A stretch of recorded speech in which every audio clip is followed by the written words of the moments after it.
여태껏 제 결혼 생활에 있어서 가장 큰 문제는 염치를 모르는 신우 하나뿐이라고 생각했어요.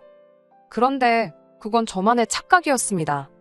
소위들 말하는 시월들을 두고 생각할 것도 없었어요. 진짜 문제는 염치 없는 신우가 아니고 제 옆에 있는 남편에게 있었으니 말입니다. 남편과는 2년 정도의 연애 끝에 결혼을 하게 되었습니다. 2년이면 충분히 긴 시간이라고 생각했어요. 그리고 그렇게 길게 만난 만큼 제 배우자인 남편이 어떤 사람인지, 평소에도 어떤 생각을 하고 있는지 눈빛만 봐도 알 정도로 잘 알고 있을 줄 알았는데, 연애할 때는 하나도 몰랐는데 결혼 준비를 하기 시작하면서부터 긴 연애 중에도 본 적 없는 남편의 다른 면모를 하나둘씩 맞닥뜨리게 되었습니다. 제가 연애할 때 알고 있던 남편이 지금의 남편과 같은 사람이 맞는지 생각이 들 정도로 180도 다른 사람이라는 걸 결혼을 하고 나서야 알게 되었네요. 결혼 전, 그러니까 연애를 할 당시에는 평범하고 마냥 좋은 사람이라고 생각했어요. 저도 남편도 그냥 평범한 회사를 다니고 있는 평범한 회사원이었습니다. 조건, 이런 거 따지기에는 둘 중에 누가 더 잘났네, 누가 결혼 잘하는 거네 이런 거 따질 것도 없이 비슷한 상황이었습니다. 마냥 좋은 사람이란 말처럼 연애하는 동안에는 큰 의견 다툼도 없었고 다툰 적도 손에 꼽을 정도로 몇 번 되지 않았습니다. 아마 그게 결혼을 결심하게 된 가장 큰 이유였을 거라 생각해요. 남편도 저랑 비슷한 이유였을 거라 생각했고요. 그렇게 자연스럽게 연애에서 결혼으로 넘어가게 되었습니다. 결혼은 반반 결혼을 하기로 했어요. 청혼 후에 결혼 준비를 시작하면서 남편과 제가 서로 돈을 얼마나 모아놓았는지에 대해서 오픈을 하게 되었습니다. 조건이 비슷했던 것처럼 어느 누가 더 돈을 많이 모았네 소리 나올 것도 없이 비슷한 액수였지요. 굳이 따진다면 제가 3,400만 원 정도 더 많았어요. 남편이 저보다 4살 연상이다 보니 군대 다녀온 기간을 제외하더라도 사회생활을 저보다 먼저 시작했어요. 그렇다고 무조건 저보다 많은 돈을 모아야 한다 생각했던 적도 없었고, 남자니까 결혼할 때 나보다 더 뭐라도 해와야 한다는 생각도 없었습니다. 그래도 남자라고 연애하는 동안 데이트 비용을 계산할 때 더치페이를 하기는 했지만 남편 쪽에서 좀 더 지출을 했었고, 그렇게 남들과 같은 평범한 연애를 하고 있다 생각했었지요. 밥값이다, 데이트 비용이다, 선물이다 뭐다 해서 저보다 좀 더 쓴 게 있었으니 모자란 돈이 3천, 4천 정도였다면 이야기가 달랐겠지만, 제가 3,400만 원 더 가지고 있다고 해서 그걸 가지고 잘난 척을 한다던가 유세를 부린다거나 할 생각은 추호도 없었습니다. 그런데 남편은 자기가 모아놓은 돈이 좀 더 적다는 부분에서 조금 부담을 느끼기 시작했나 봐요. 오죽하면 그걸 가지고 저한테 미안하다고 사과까지 해왔으니 말이지요.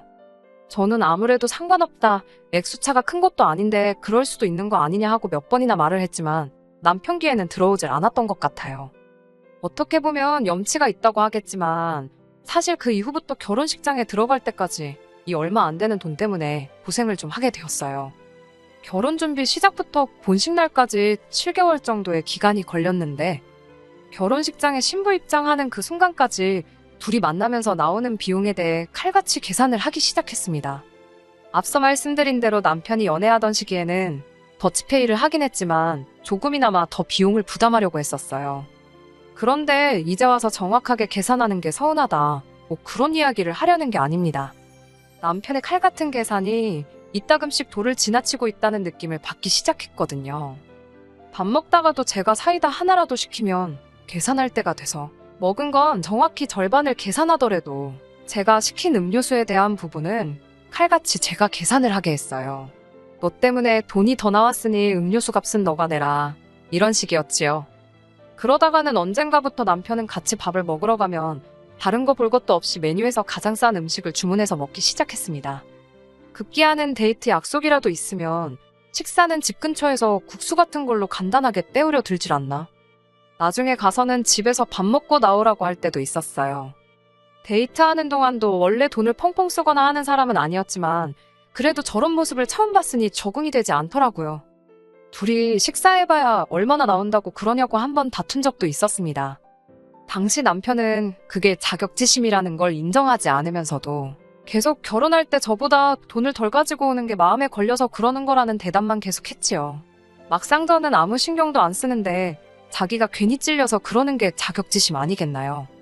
전후 사정을 알고 나니 한편으론 이해가 가면서도 결혼까지 몇 개월이나 더 남아있었는데 언제까지 이런 식으로 만나야 한다는 게 속상했지요.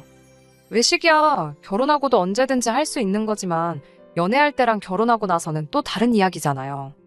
하지만 최대한 남편의 입장을 존중해주려고 노력했어요. 이렇게 아끼는 거 길어봐야 몇 달일 테고 말 맞다나 남편이 저런 식으로 고집을 부리는 게 결혼할 때 제가 가져오는 돈과 최대한 같은 액수를 가져오기 위해서 저러는 거라니. 한편으로는 방법이 조금 지나치긴 하지만 생활력이 강하고 절제할 줄 아는 성격을 가지고 있다는 게 달리 보이기도 했었거든요. 결혼 준비하면서 커플들이 많이 싸운다고도 하잖아요. 그런데 저런 식으로 행동하는 것 외에는 딱히 신경 곤두세울 일도 없었기도 했고, 결혼을 결정한 직후다 보니 따지고 보면 연애하던 기간, 아니 결혼한 기간까지 통틀어서도 남편이 가장 좋게 보일 시기이기도 했었으니 이것도 서로를 알아가는 과정이라 생각하고 그냥 넘어가기로 했습니다. 좋은 점만 보려고 했던 거였지요. 막상 그렇게 먹을 돈 아껴서 가져온 게 100만 원 남짓한 돈이긴 했지만 말입니다. 좋은 점만 보려고 그냥 넘어갔던 제가 무색하게 결혼식 올리고 신혼집 들어가자마자부터 그랬던 남편이 180도 돌변하더군요. 연애하면서도 몰랐던 모습이었는데 사실 남편은 엄청 통이 크고 씀씀이가 좋은 사람이었다는 겁니다.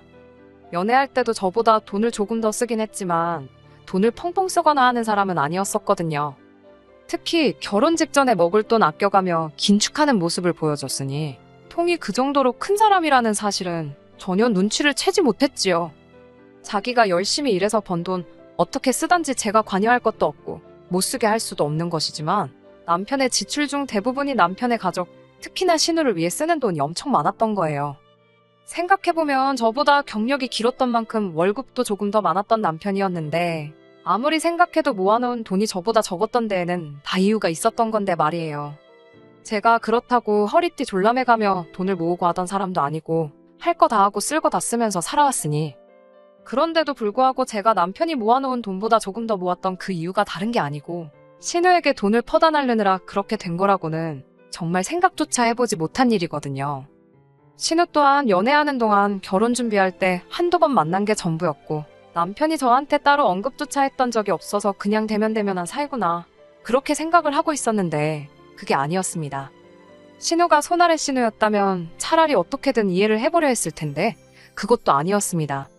남편이 저보다 4살 위, 그리고 신우는 남편보다 2살이 더 많았으니 저랑은 나이 차이가 꽤 많이 나는데 아직도 남편이 경제적으로 신우를 도와주고 있다는 사실이 믿기지가 않았어요. 이미 저랑 연애를 하기 전부터 남편이 신우의 빚을 대신 갚아주고 있었더라고요. 전부를 갚아주는 건 아니지만 대출이자 정도를 보태주고 있었던 거예요. 듣자 하니 신우가 예전부터 일저일 벌려놓은 건 많은데 하나같이 다 망해가지고 빚이 좀 있었나 봅니다. 그런데 빚을 내서 이것저것 차렸던 사실을 신우가 심해부도 모르게 했다가 딱 걸렸나 보더라고요. 정신 빠진 여편네 이혼하네 어쩌네 하면서 엄청 일이 크게 번졌는데 심해부가 벌어오는 돈은 한 푼도 건들지 않는 선에서 대출을 상환하는 걸로 어떻게 마무리를 지었다고 해요. 시조카들이 있으니 심해부도 섣불리 이혼을 결정하지는 않았던 것 같은데 문제는 신우가 당장 사업이 아니라 일자리를 구한다 하더라도 대출금을 스스로 갚아내기엔 그 액수가 너무 컸던 게 문제였던 거죠. 그래서 남편이 언젠가부터 그 대출이자 갚는 걸 도와주고 있었던 거고요. 그 상황을 저는 전혀 모르고 있었으니 그 사실이 썩 유쾌하지도 않았고, 그래도 이제 당신도 가정이 생겼는데 이제 신우 빚을 대신 갚아주는 건 그만해야 한다고 직접적으로 말을 한 적도 있었습니다. 남편이 정색을 하면서 저보고 피도 눈물도 없는 사람이냐며 그깟 몇십만 원 때문에 시조카드를 엄마 없이 아빠 없이 크게 할 수는 없지 않냐고 한 소리를 들었네요. 어차피 반반 결혼했고 생활비도 똑같이 줄 테고 내가 쓸 돈 아껴다가 누나한테 주는 거니 제가 신경 쓸 거 없다고 딱 잡아떼는데, 그 상황에 저도 그럼 생활비만큼은 절대 손 떼지 말라, 그 이야기 말고는 할 말이 없었습니다. 신우에게 들어가는 돈 외에는 연애할 때도 사이가 워낙 좋았던 남편과 저였기에 결혼 생활을 이어옴에 있어서 그다지 큰 문제가 있지는 않았어요. 저는 가랑비에 옷이 홀랑 젖고 있는 줄도 모르고 남편과 제가 사이가 좋기만 하면 됐지 하면서 이 현실을 외면하려고만 했었네요. 이 작은 사건이 눈덩이 구르듯 커지게 된 건 재작년 여름이었습니다. 그나마 신우가 직장을 구해서 그 돈으로 대출원금을 갚고 모자란 건 남편이 내주고 시어머니가 내주고 하는 시기였는데 신우가 다니던 회사가 코로나 여파를 이기지 못하고 결국 망해버리고 말았던 거예요. 신우가 대단한 스펙이 있던 것도 아니고 이젠 나이도 나이다 보니 다시 취직하는 게 여간 힘든 상황이 아니었던 거예요. 그런데 그때쯤 마침 친정아버지 건강 문제로 친정어머니랑 함께 운영하고 계시는 식당에 한동안 출근을 못하게 되셨거든요. 그래서 아버지 자리 비우고 계신 동안 대신 일해줄 사람을 구하고 있었는데 남편이 그 사실을 알고는 신우가 친정아버지 대신 일을 할 수 있게 해주면 안 되겠냐고 사정사정을 해오더라고요. 솔직히 내키지는 않았습니다. 제 신우라는 관계도 관계인데다 제가 신우라는 사람을 썩 좋게 보고 있지도 않았고 말이에요. 그래서 물어보겠다 대답만 하고 말았는데 남편이 몸이 달아서 제 대답을 듣기도 전에 벌써 친정어머니한테 연락을 했더군요. 사위가 통사정을 해오며 간곡하게 부탁해오니 친정어머니 입장에서도 거절하기도 어려웠고 어차피 친정아버지가 건강 회복하면 없어질 임시직이나 마찬가지였던 자리다 보니 결국 남편의 부탁을 받아들이겠다고 하신 거였어요. 우려와는 다르게 친정어머니는 신우가 일도 빠릿빠릿하게 잘한다고 그러니 걱정하지 말라는 말을 해오셨어요. 젊은 사람이 불 앞에서 일하는 거 싫을 텐데 분소리도 안 하고 열심히 한다고 하는데 그때까지만 해도 제가 신우를 잘못 생각했구나 싶기도 했습니다. 그도 그럴 게 사실 결혼하자마자 남편이 신우 빚을 대신 갚아주고 있다는 사실을 알게 되었는데 신우를 좋게 볼 사람이 세상 천하에 어디 있겠어요? 그래서 신우하고는 결혼 생활을 이어온 내내 가깝게 지낸 적이 없었고요. 어쨌든 우려와는 다르게 열심히 일을 한다니 저도 한편으로는 안심이었어요. 신우도 진작에 회사 그만두고 친정어머니 가게에서 일할 걸 그랬다면서 적성에도 맞고 월급도 더 받으니 너무 좋다고 하더라고요. 신우라는 특성상 친정어머니도 생각보다 인건비에 조금 더 쳐주던 게 있던 것 같은데 이러나 저러나 어머니 말에 의하면 신우가 아버지 빈자리를 아주 제대로 채워주고 있다고 하시고 얼마 더 주는 돈이 어차피 제 돈도 아니고 하니 아깝거나 그러진 않았네요. 그런데 열심히 한다던 신우가 그런 시커먼 속내를 가지고 있을 거라고는 생각도 못했습니다. 지난 겨울에 일 잘하고 있던 신우가 난데없이 오늘부로 그만하겠다 가게를 나오지 않았고 그렇게 한 달도 채 지나지 않아서 친정부모님 식당 근처에다가 똑같은 가게를 차렸거든요. 간판에 상호명까지 비슷하게 해놓았더라고요. 애초에 신우가 주방 불 앞에서 땀 흘리며 열심히 일했던 이유가 따로 있던 거였어요. 친정부모님 메뉴 비법을 알아낼 생각이었던 거예요. 가족이라는 특성도 있고 워낙 열심히 한 데다가 일하는 동안 친정어머니한테 신뢰도 많이 쌓아놨던지라 친정어머니가 육수랑 양념장 만드는 법을 신우한테 알려줬나 봐요. 가게 비법인데 그걸 뭐 맘대로 알려주냐 하실 분들도 계실 테지만 신우가 일하면서 언젠가 자기 가게를 갖고 싶다는 소리를 밥 먹듯이 하기도 했고 친정어머니 또한 비법이라고 꽁꽁 숨길 게 아니고 아버지 건강이 나아지면서 다시 가게에 나오실 수 있게 되시면 열심히 한 신우를 위해 기꺼이 알려줄 용의가 있었다고 해요. 그러니 친정어머니가 상심이 많이 크셨지요. 가만히 있어도 알려줄 비법이었는데 이렇게 뒤통수를 치고 길 건너에 가게를 열어버렸으니 말입니다. 심지어 처음엔 신우가 가게를 열었는지조차 모르고 있었어요. 단골 손님 중에 한 분이 이호점을 대도 어떻게 이렇게 가까운 곳에 내냐는 말을 해줘서 신우네 가게가 오픈을 하고 나서야 알게 되었던 거지요. 그 사실만 가지고도 신우가 용서가 안 되는데 글쎄 오는 손님들마다 신우가 한다는 소리가 아주 가관이었습니다. 친정부모님 가게는 곧 문을 닫을 계획이니 앞으로 여기로 오시면 된다는 있지도 않은 소리라든지 친정부모님 가게가 오래된 가게라 그런지 주방 위생 상태도 엉망이다 하는 험담까지 서슴지 않고 나오는 대로 짓거렸나 보더라고요. 이 사실을 알고 나니 저도 가만히 있을 생각은 없었습니다. 신우한테 쳐들어가기 전에 남편은 이 상황을 어떻게 생각하는지부터 알아야겠다 싶어서 남편 퇴근할 때까지 기다렸습니다. 남편한테 이 모든 걸 다 알고 있던 거냐 따지니 남편이 저한테 큰 소리를 치면서 적반하장으로 나오더군요. 당장 저한테 사과를 해도 모자랄 판일 텐데 저한테 변명조차 하지 않고 어린 반푼도 없는 소리만 쏟아내더군요. 네가 진짜 딸이면 장인장모 설득해서 하루라도 빨리 가게 문 닫게 하는 게 효도하는 거고 도와주는 거란 말을 하더군요. 장인장모 노후도 다 돼 있는데 벌만큼 번 거 아니냐? 장인이 저렇게 건강 안 좋아져서 가게도 못 나오는데 그 돈 더 벌어서 어디다 쓰려고 꾸역꾸역 가게를 돌리고 있는 거? 그리고 그걸 그렇게 두는 것도 자식된 입장에서 불효라고 하는 겁니다. 지금이야 신우가 뒤통수 친 것처럼 느껴질 테고 기분 나쁘고 할 테지만 나중 가서는 장인장모도 저도 다 신우한테 고마워할 거라고 하는 겁니다. 그 말이 맞다 치더라도 남편은 이미 신우의 꿍꿍이나 모든 걸 다 알고 있던 게 용서가 되질 않았는데 남편이 이어서 하는 말이 더 충격적이었습니다.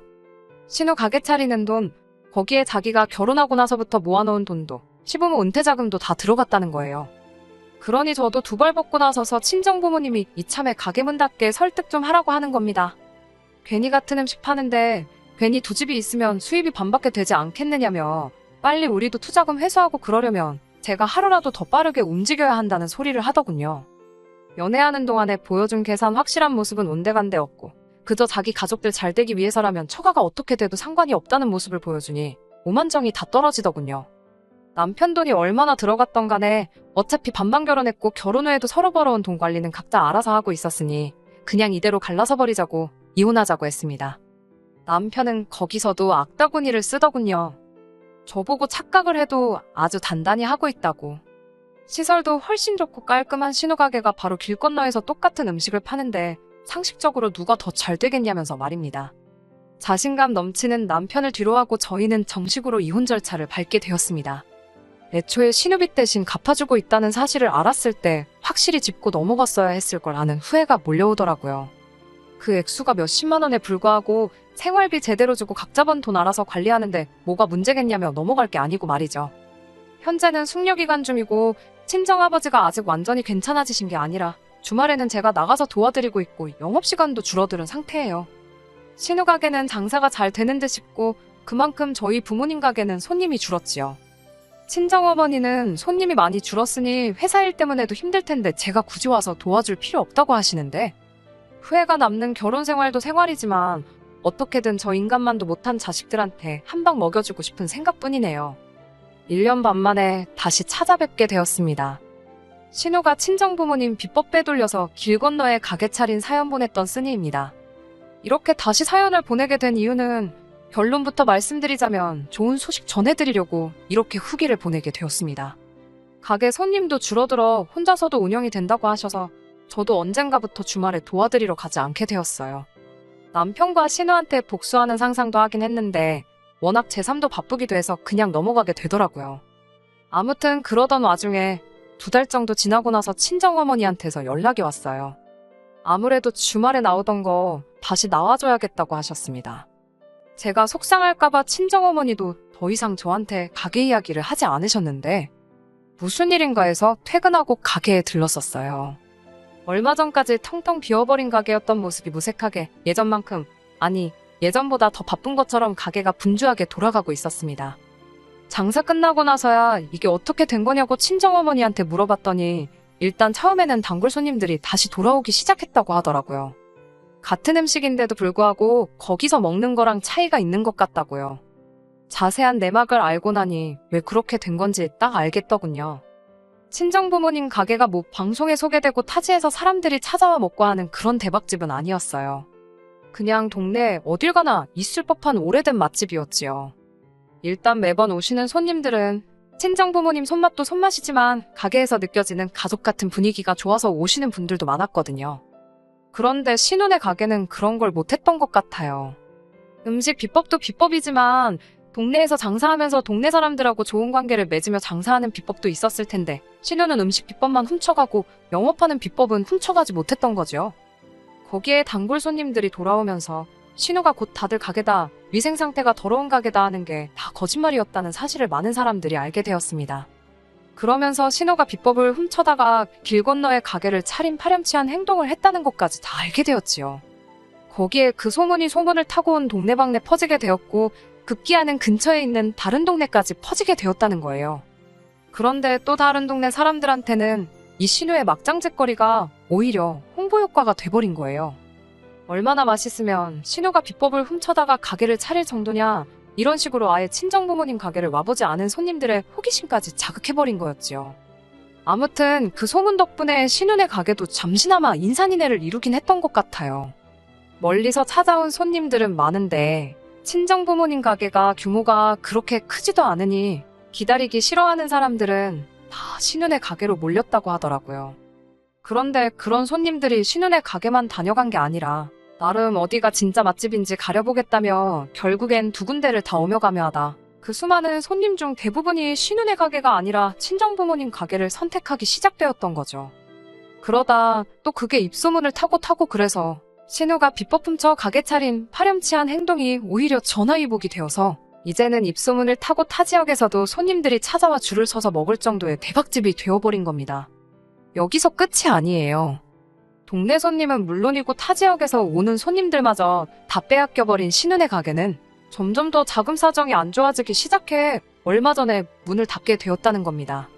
제가 오늘 이 자리에 이렇게 후기를 보내게 된 이유도 오늘이 신은의 가게가 망해 없어진 날이기도 하거든요. 남편 돈에 시부모 은퇴 자금에 신우도 빚이 있는 가운데 추가로 더 빚을 내서 가게를 연 걸로 알고 있거든요. 투자금 회수는커녕 자기들 욕심에 제풀에 망해버린 꼴을 보니 속이 참 후련하네요. 이젠 자기 가족들 빚이 더 늘어났을 텐데 갚아줘야 할 가족들 빚이 더 많아진 남편이 배 아파 뒤집어지는 꼴을 생각하니 당분간은 안 먹어도 배가 부르고 두 다리 뻗고 잠도 잘 잘 수 있을 것 같네요. 끝까지 들어주셔서 감사합니다. 오늘의 사연은 여기까지입니다. 구독과 좋아요, 알람 설정 부탁드리고 더 좋은 사연으로 다시 찾아뵙겠습니다. 감사합니다.